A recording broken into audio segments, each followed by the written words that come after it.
Hello, hello, hello. Come on in the room, people. I'll wait till some folks come on in the room. Just loading up here and getting started. You guys can start to share the video, share my live, please. I hope everybody's having a good day. Oh, good. I got one viewer so far. How you doing, viewer? Don't know who you are because it's not showing me the names.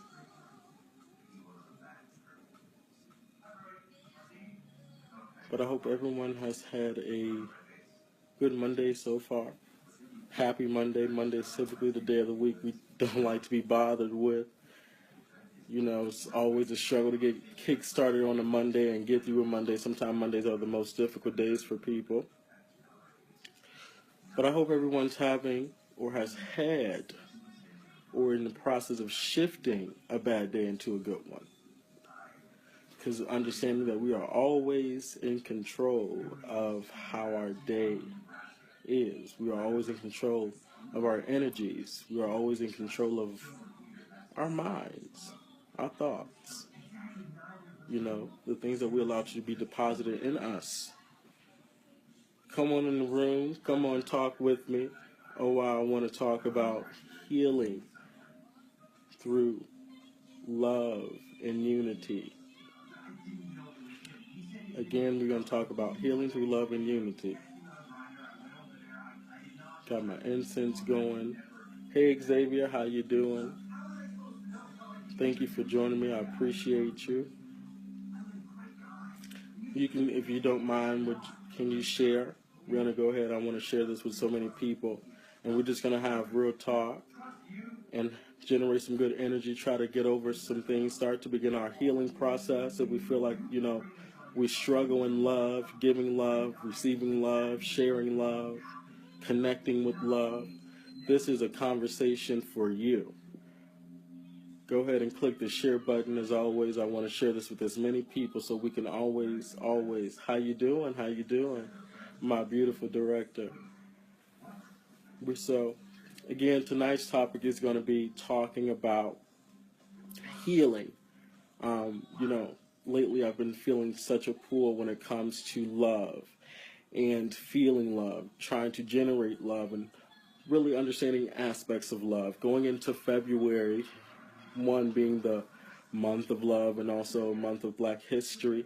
And it's a lot of disconnect there, even with history. So just want to kind of bridge the gap in understanding love and how we can get to a place of loving and showing love, receiving love, and feeling love.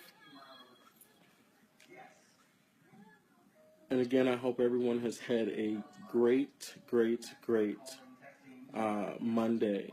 And again, if you have not had a great Monday thus far, it's still time on the clock. And as long as there's time and there's some intention behind it, God will always grant you the opportunity to shift that thing around. Understand that you are in control of that.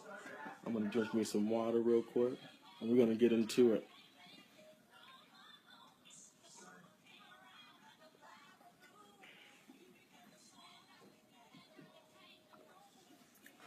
All right.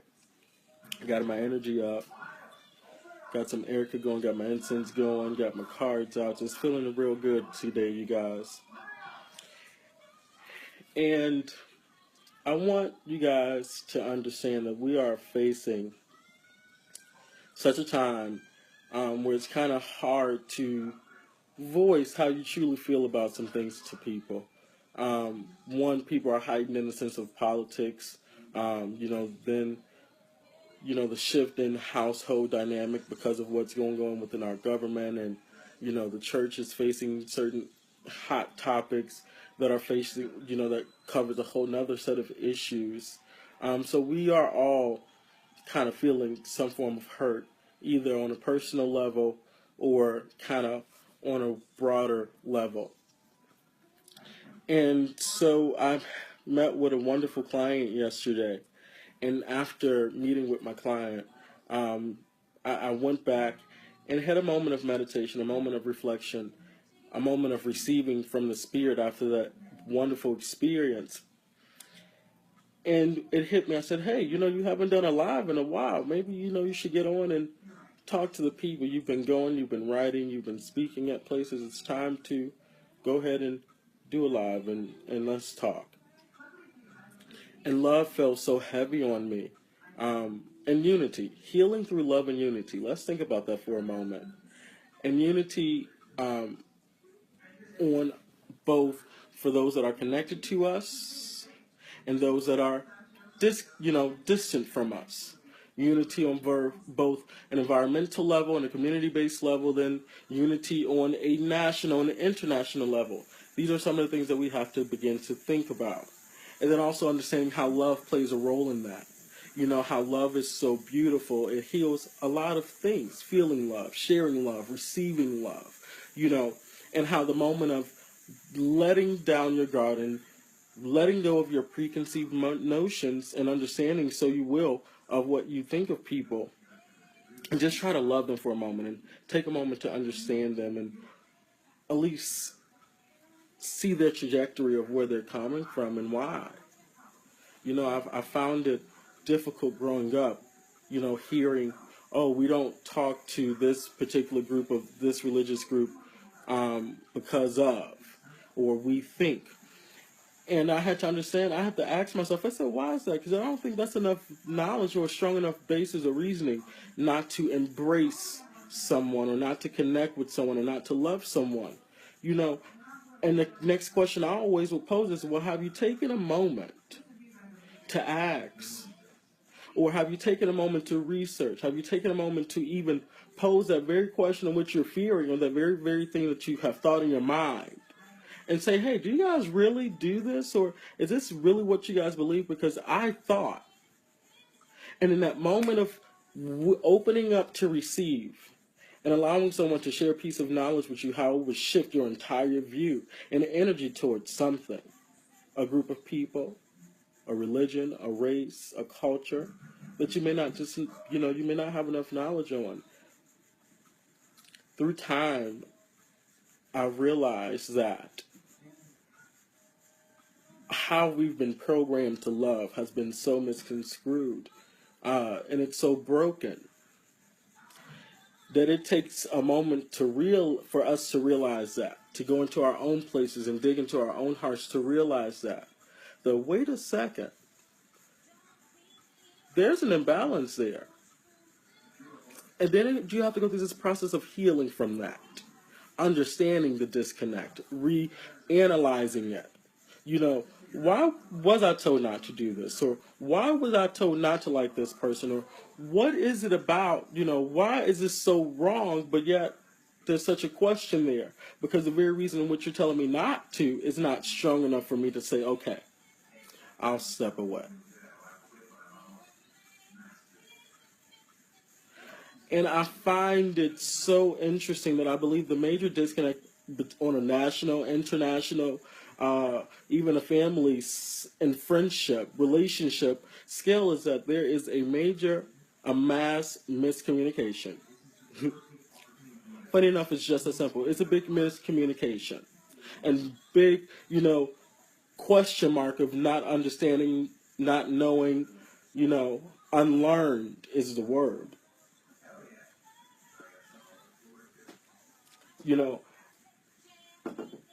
And knowledge is power. I always share with people that knowledge is power. And the greatest thing you can give yourself, the greatest gift you can give yourself, is to find more knowledge that will build you, give you great character, and allow your mind to expand beyond the four walls in which you've created. Fun fact for you guys, a lot of you guys probably didn't know this, but a fun fact. Did you know that dolphins use 20% of their brain power and humans only use 10% of their brain capacity? Very interesting. And so the greatest gift you can give yourself and the greatest love you can show yourself is knowledge. Start finding the answers to the questions that you have had for so long.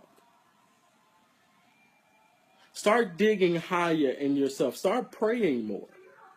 Start opening up and allowing the universe to wow you. Start allowing the Spirit of God to wow you.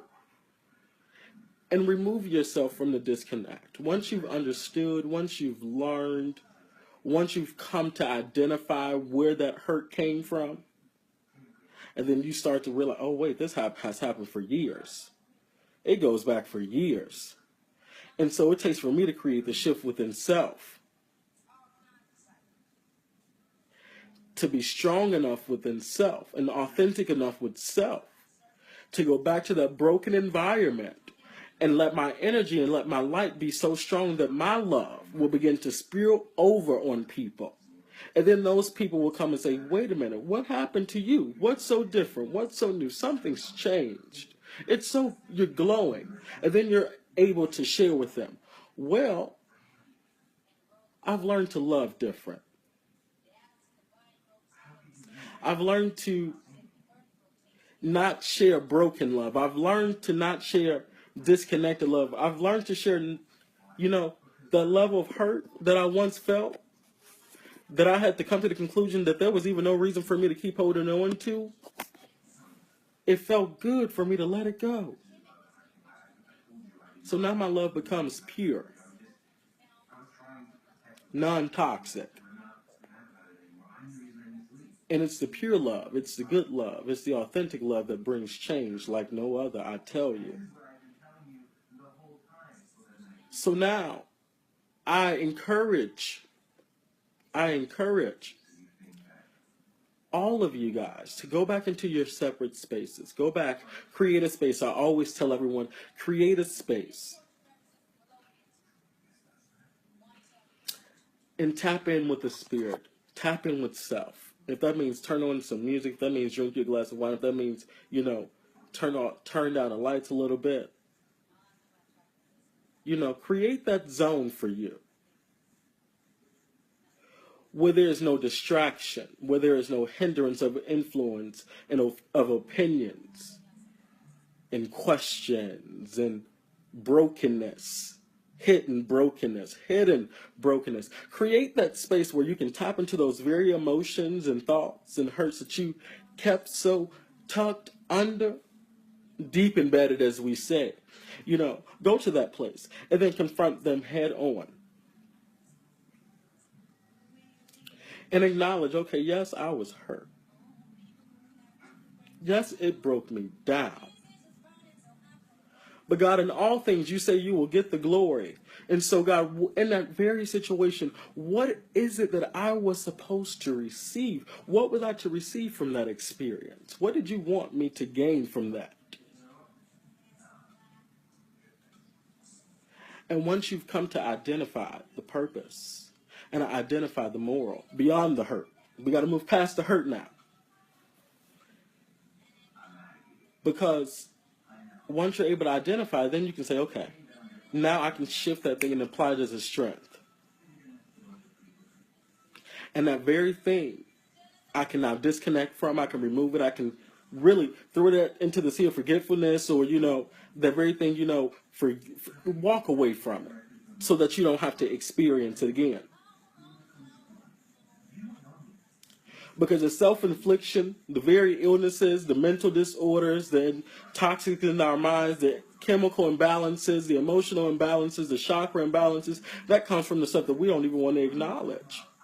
And it's still affecting us because we're sleeping on it, we're dreaming about it. We are fearful to try new experiences.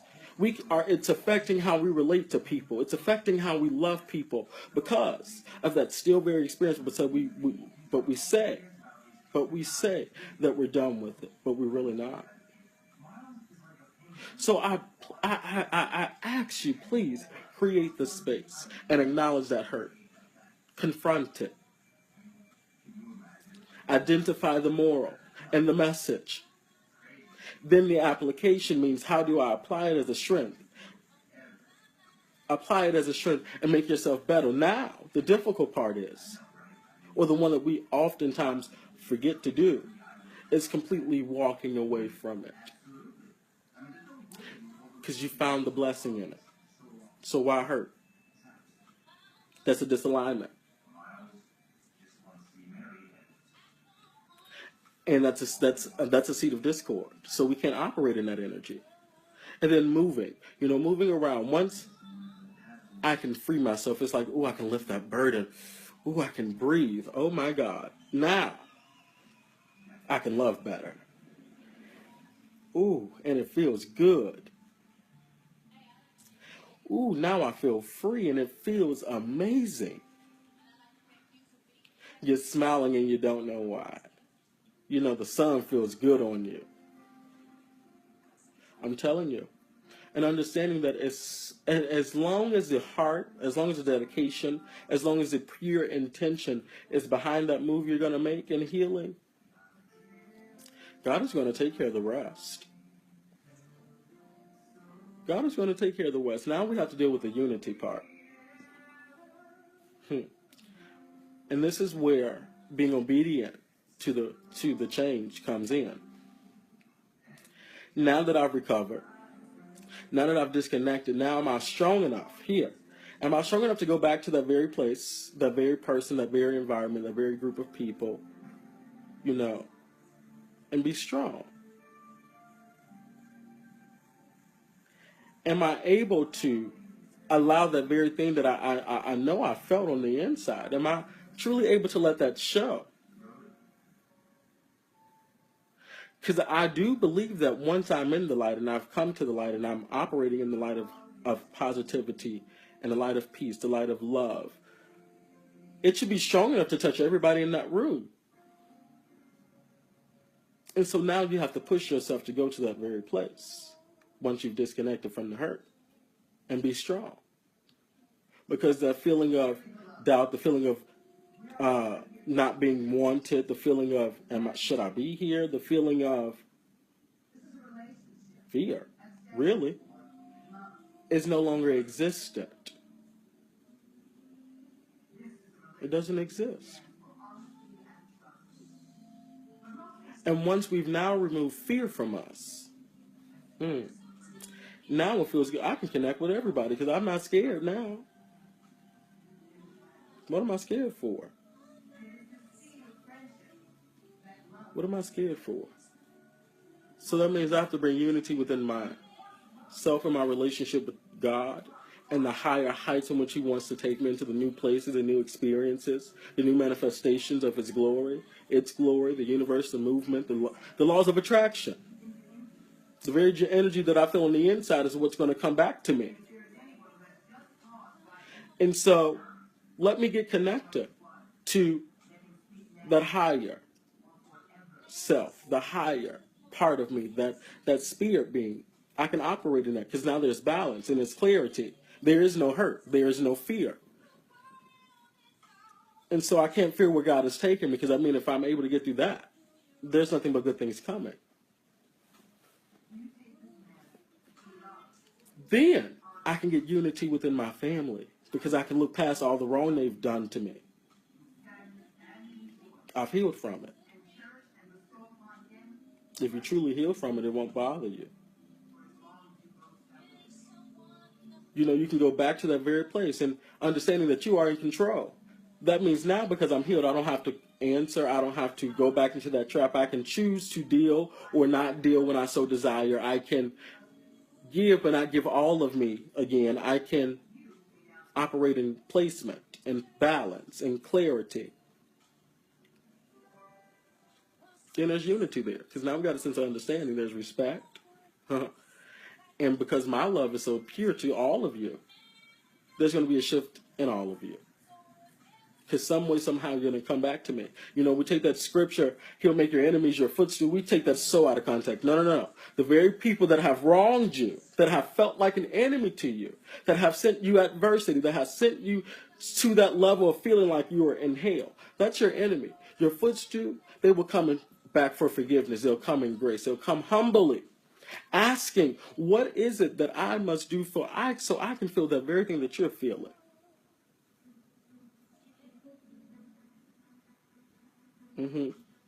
Then I can move past that now. Now I've gotten through self, the divine, family. Now I can go into community. There's no fear there. I don't like my stuff. I don't like my space. I don't like the place where I live. I don't like what's going on. So, okay, since you don't like it, and you're walking in light, you're walking in love, you're walking in positivity, Ask yourself, how can I be an asset? How can I bring the change? What work can I do? And some level of power, if that's a donation, if that's community work, if that's cleaning the street, if that's going to a community meeting, if that's reaching out to the neighborhood kids, if that's going, let's get this block club together, if that's whatever that is to bridge that gap and bring that unity amongst your space, your world right now, that's powerful. And think about it. How would the world be if everybody was in place? How would the world be if everybody can start contributing some part of themselves to the unity movement, to the love movement that needs to be going on? Oh my God. I tell you, if we all just simply not tried, but did the work, what would you have to lose? Tell me. What would you lose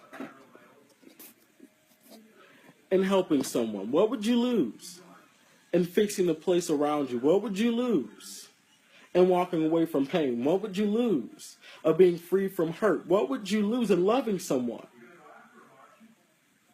And what would you lose in receiving love and feeling love and sharing love? What would you lose from that?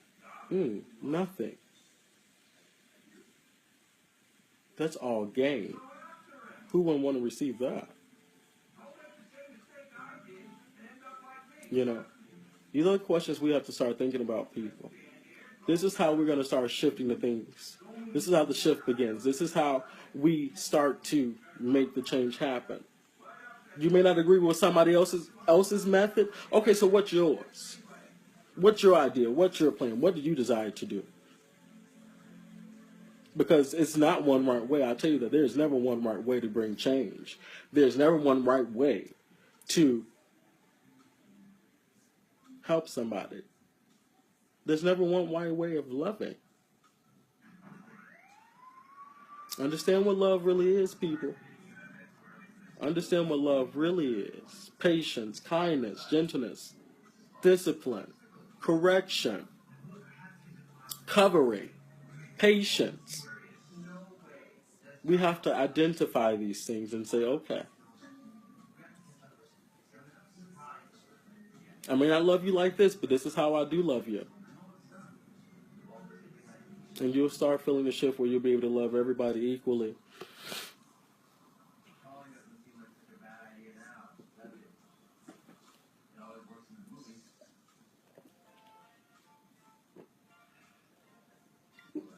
I pray that I help somebody with this video.